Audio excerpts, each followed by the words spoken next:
right. This is the party corner over here. That's where I want to be sitting at. What's up, everybody? Welcome to the Suede stage here at Essence Fest. Hold on. We got a lot going on today. Y'all got to make some noise. Welcome to the Suede stage at the essence of the fest. There we are. Yes, yes, yes. I'm super excited for you all to be here. We have some amazing men that's going to be talking about love and relationships today. I guess I should introduce myself. I just came out and started yelling at y'all. My name is Kelvin Byers. I'm the senior social media and branded content editor here at Essence Magazine, and I'm super excited to be here with you all today. Today we're going to be talking about how marriage continues to evolve, but the desire for love, partnership, and lasting commitment still stays the same. So today, our panel will explore what it takes to build a healthy marriage, navigate modern relationships, and create a legacy that lasts beyond ourselves. So these people are already standing, so if everybody else can get on up on their feet as we welcome Pastor Antoine Barriere, Red Rushing, and DeVon Franklin.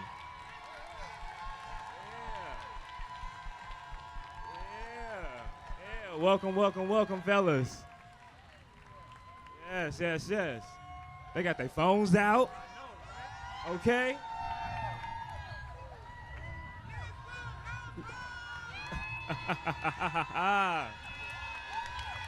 I know that's right.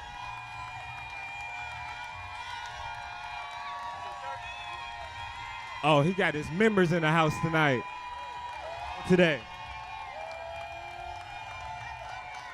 All right. We only got 20 minutes. Sit down.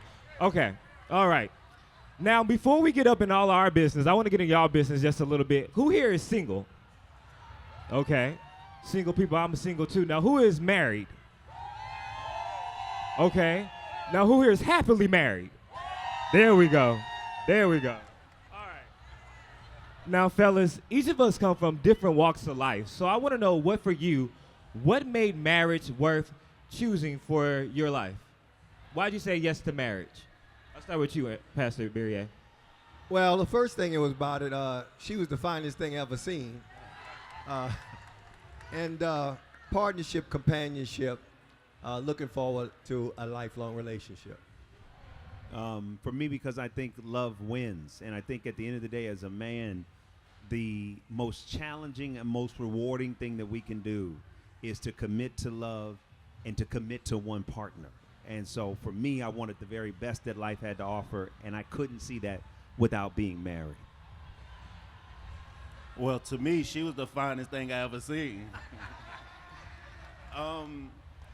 It was time. I needed it. I needed it in my life at a turning point in my life where I really need love. I really needed support. I really needed just to make that commitment for me, my family. And it was a perfect setting. I love that. And you talked about it was a time that you needed it.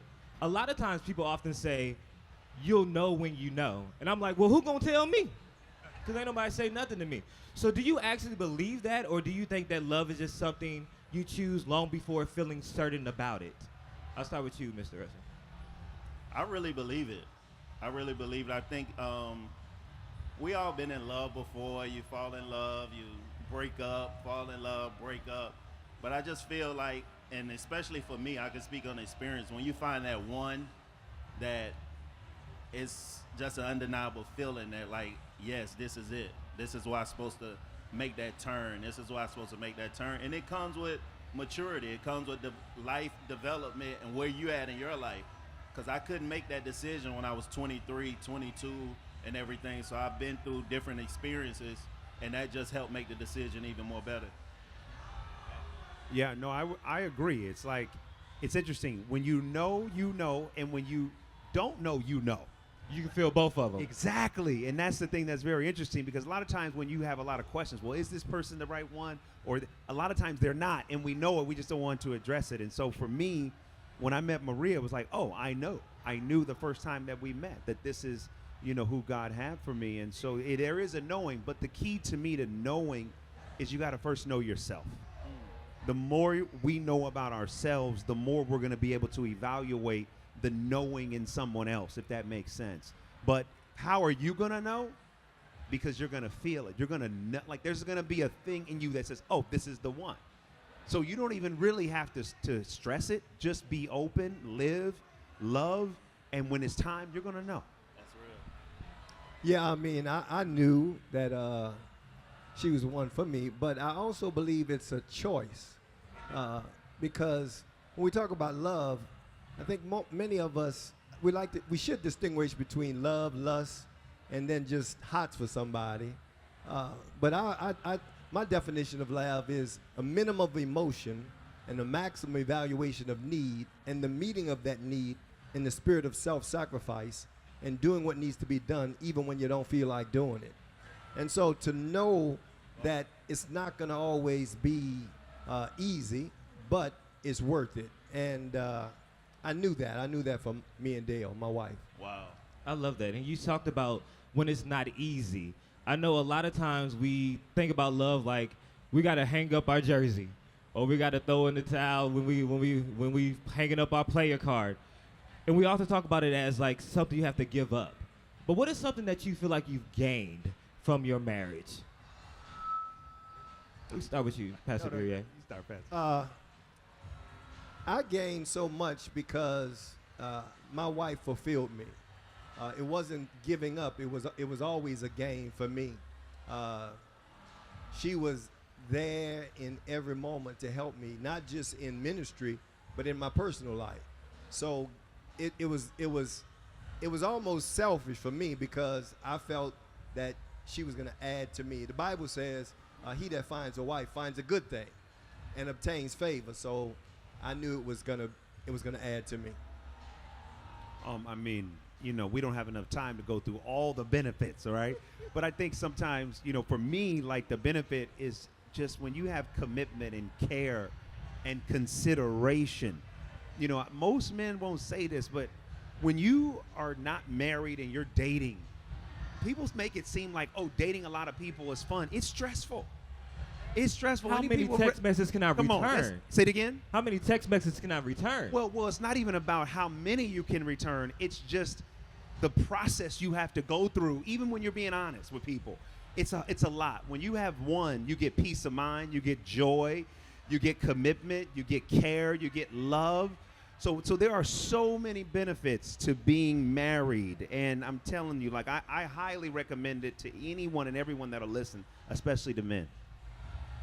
Red? I mean, I gained the world, man. I think one thing that really stuck out to me is one word to describe it is safe. I felt safe. I finally felt safe where I can share things with someone, I can talk to someone, and just come home and pour it all out. Like, I'm real big on therapy. I'm real big on going to see a therapist. So that was the only person I could talk to. But now I have a wife that I can really, like, this is our home, this is our family, and it's somebody that I know go to bat for me and that will, be there for me and have my best interest. So my word would be, I just felt safe. And that's a powerful word. Yeah. Especially out here where we feel so exposed, especially in the public life that you all live. It's a lot of times you feel exposed. And when you feel exposed like that, we know that the internet takes on its own life sometimes. Everybody got a podcast mic. Everybody got an opinion. But how do you all keep that safety in your relationship and also make sure you're blocking out the outside noise that don't know nothing that's going on in this house? We can start with you, DeVon.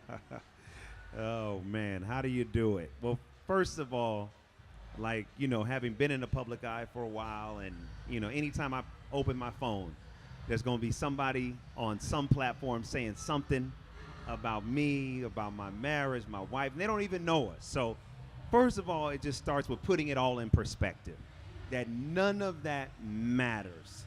Because the moment that I allow a comment from somebody I don't know to get into my marriage, that's the equivalent of me letting the enemy in my marriage.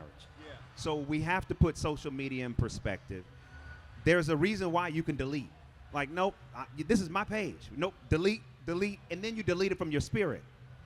Because I'm not going to let any of that stay. The other part of it is to understand that whenever we are operating in the light that God has called, it's going to draw people to us, and also people know then where to point when they have something critical to say. And that's just part of the territory. So I don't let it get me upset. I don't get mad. I just pray for them. Like, all right, cool. You don't know We know the truth. I know the truth. And it's okay that you don't. But I just pray for them because it's so easy to hate somebody via social media.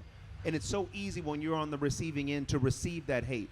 But I got love wins tattooed on my arm for a reason. I got to remember, no matter what, to keep love at the forefront of everything. And that's one of the ways that I help, deal with the social media of it all. I love that. I love that. Red? Well, I happen to be in the light with social media. That's my life. That's, my wife's life. That's our life. And the only thing with that is with her, just protecting her with it. Because I can truly say I genuinely don't care. Like, I honestly, I really don't care. Like, I'm not the type, I'm not going to read comments. You can comment the most cruel things to me. It's not going to affect me. I genuinely don't care. I have a small community of gym people that I have. I have a family, my parents, and my kids that I'm the apple of their eye. Every time I see them, they light up. They want to be with me 24/7, and that's all I care about. Outside of that, I don't care. So social media, to me, I use it as a tool, but as far as letting it dictate or pull me out of my element, it never works. I love that. Keep staying true to yourself. Yeah, absolutely. Yeah. Pastor Barriere? I keep a small circle, and those are the people that mean something to me. I think you have to take all of social media with a grain of salt, the positive and the negative. Exactly. You can't believe all of the fluff. I know me, and I know sometimes I don't match up to it. But at the same time, social media gives everyone a platform as if it's actually gospel, and people believe it like gospel.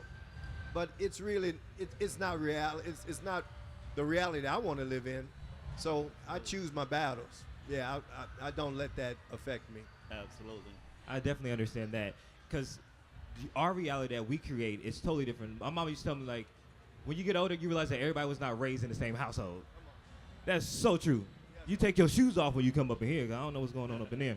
But when you think about what's happening in your own life and how you've seen our grandparents and our parents, their relationships, and we've seen how gender roles and relationships are shifting, I want to know for you, what are some things about a quote-unquote traditional marriage that you have kept, and what are some things that you are rewriting the rules of marriage about? We can start with you, Pastor Barriere. My grandmother lived to be 100, and she told me something right when I was getting engaged and getting married. She said, son, what it took to get her, it's going to take to keep her. And I found out she was wrong. Because it take 10 times.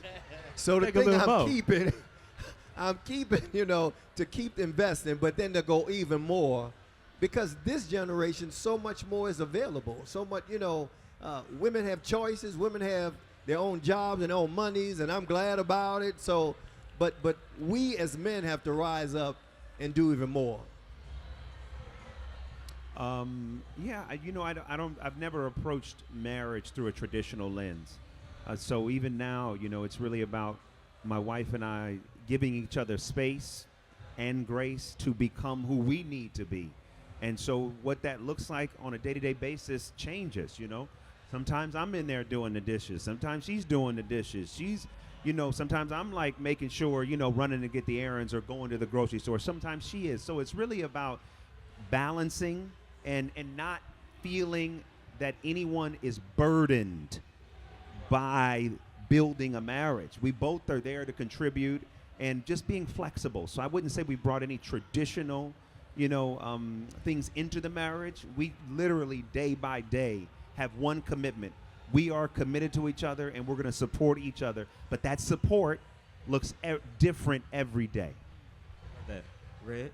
Yeah, I really like that, committed to each other, because as far as traditional, when I came into mine, my wife was very well off. She was doing very well, you know what I'm saying? But she never let that dictate how things get at home. I'm still the head of the house. She never made me feel less than. And, everything, I'm the leader.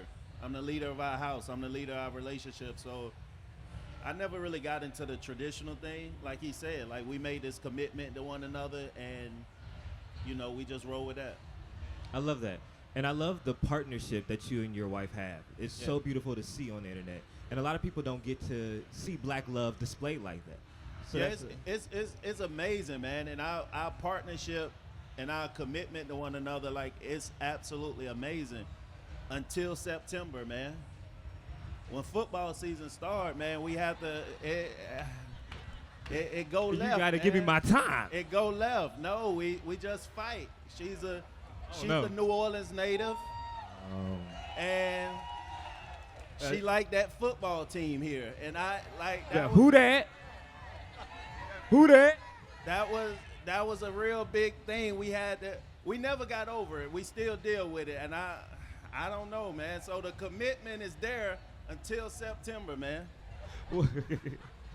Well, thankfully it's July, so you have a couple months to prepare. No, I love. Listen, man. I love New Orleans. This is a second home to me. I love the culture. I love everything about New Orleans. Yeah. Until September. Until September.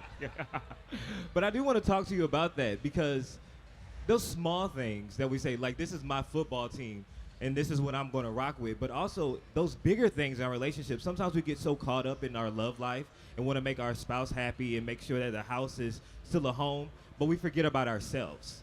So what do you all do to make sure that you're keeping your individuality in your relationship and make sure you're still pouring into yourself while pouring into someone else? Pastor Barriere? Well, I think that's where the work comes in, because it's very easy. In my personality, I'm all in. So I have to be very careful about how I direct my time, because once I start going that way, I'm all in.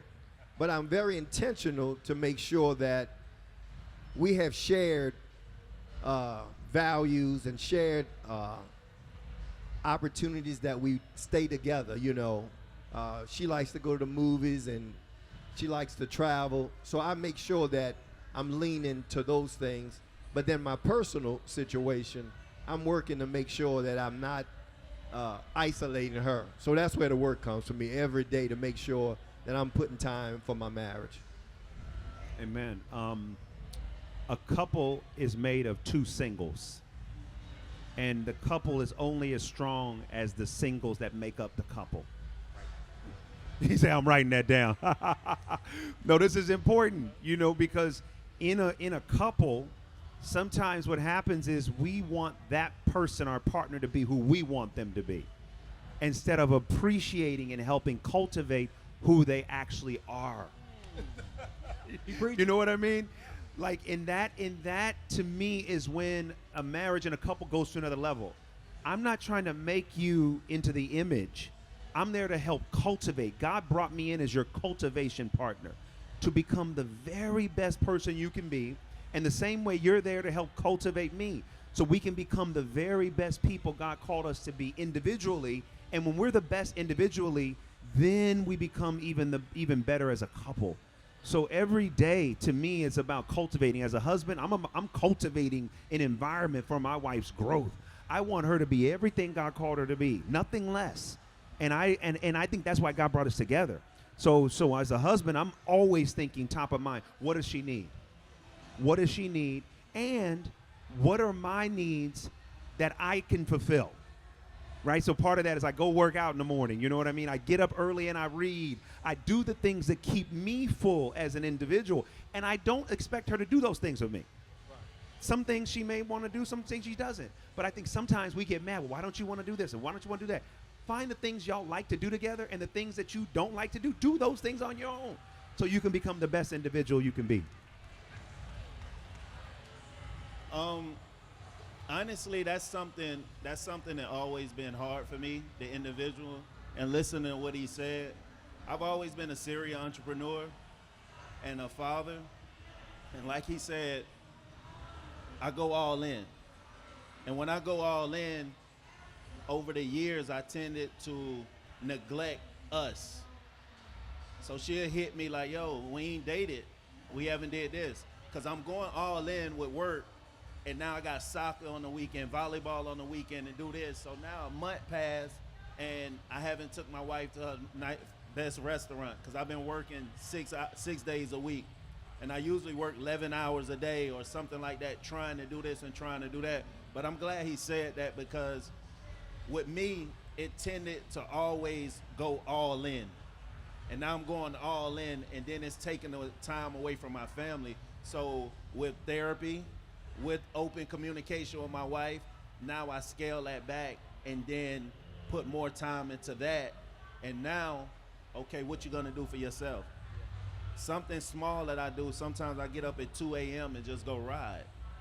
I just go ride.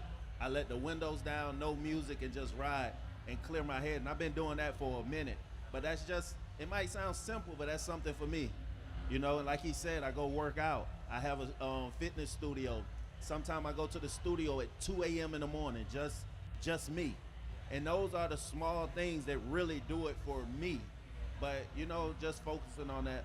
But I like what you said. That's definitely something I dealt with.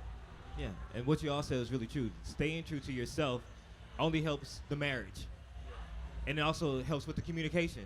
So when we talk about communication, we all know that conflict is inevitable. But I want to know, have you ever won an argument and lost the moment? And what has that taught you about apologizing in a relationship? Yeah, I've won the argument and lost the battle. I'll never forget, we were first married, and we had got into it about something. And I was saying, man, I got it. I got my point across on that, you know. It was about 10 o'clock that night when I realized I lost the battle. Because she was on this side of the bed, and I was on that side of the bed. Trying to figure out what happened. I'm saying, you stupid boy, what you? So I stopped that. But I did learn that apology and apologizing and admitting my wrongs was not just for me, but it also blessed our entire family.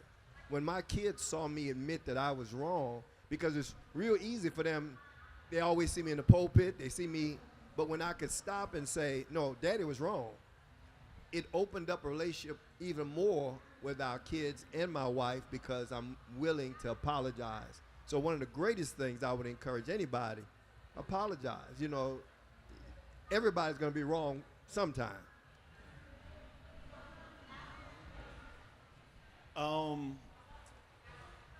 Something with my wife and I, with arguments, we always fought when you're in an argument, you're fighting to be right. So we came to the understanding over time, over years, let's stop fighting to be right, and let's start fighting to understand. Yes. That was a big turning point in our relationship. Like, let's stop debating each other. Let's stop trying to prove a point, and let's start, like, how do we understand this? Let's try to understand each other. And I am better at that than her, but just figuring out how to understand something from somebody else's viewpoint. And I've, like, with therapy and in business, I've always took pride in that. I always can see from another person's lens before I judge. So that really helped us stop fighting so much, stop trying to be right, and just start understanding. And I think that's the key to communication. Absolutely. You know, I can't think of a specific experience, you know, but what I will say is to what they're saying is, like, when we want our way and we try to assert that, the thing we have to take into account is not just in that moment, but her feelings. And for me, that's something, when I've said things the wrong way or I've been too harsh, that's what I say, man, you know what? Like, at the end of the day, I want my wife to feel good. But I don't want her for me to win an argument and then she feels that, no. So I've had to backtrack and maybe say it differently, apologize. Because at the end of the day, I need her to know that her feelings on any matter are important. And me getting my way is not the thing that has to be the thing. We find a way to compromise. We find middle ground. But really respecting, you know, her feelings. And when I haven't done that, like you said, you don't know it in the moment. It ain't till later on in the day you say, oh, sorry, baby, you still upset. Sorry, you know. And that's another thing. offer that sorry quickly. Just offer it. As men, let's keep it in our back pocket. I'm sorry, baby. I'm sorry. Probably the best piece of advice and best 2 words I heard today. I'm sorry. I'm sorry. I'm sorry. Now, we have to get out of here in a second, but before we get out of here, I want to give y'all a chance to get some brownie points so you don't have to sleep alone on that side of the bed tonight. I'm going to give you a chance. This is your camera right there, okay? Now, I want you to tell your wives, what do you hope your children, nieces, nephews, or the next generation learn simply by the way you love your wife?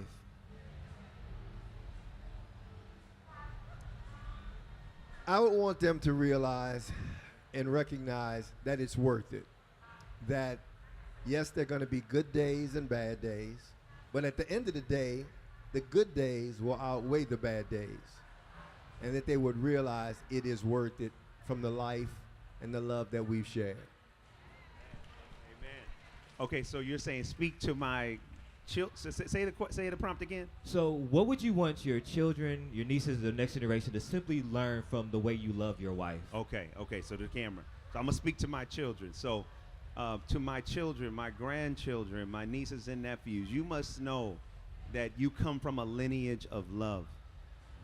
Me and my wife, Maria, your mother, your grandmother, genuinely came together in love. And everything that we have done is an extension of that love. So you must know whenever you doubt that you are loved. You must know whenever you get frustrated that the seed in you, in your DNA, is love. And as long as you have love, as long as me and my wife, me and your grandmother, your mother been together, we've had love. And it's been the most authentic, godly love that we've ever experienced. And as long as you know that, you can always remember that love wins. We won so that you could win. Love that. Nothing overpowers love. Us over everything. As long as we put us first, as long as you put your family first, we can get through whatever else comes ahead of us. Nothing else matters. Put your family first, put love first. You can get through any storm, any battle. You and your family can take it on, and you against the world. Man, I love that. Y'all, give it up one more time. A round of applause for Mr. Pastor Antoine Barriere, DeVon Franklin, and Red Rushing. Thank y'all so much for joining us here on the Sway stage. I hope you all enjoyed the rest of your Essence Festival. Make sure you get some free products, and we'll see you later on today.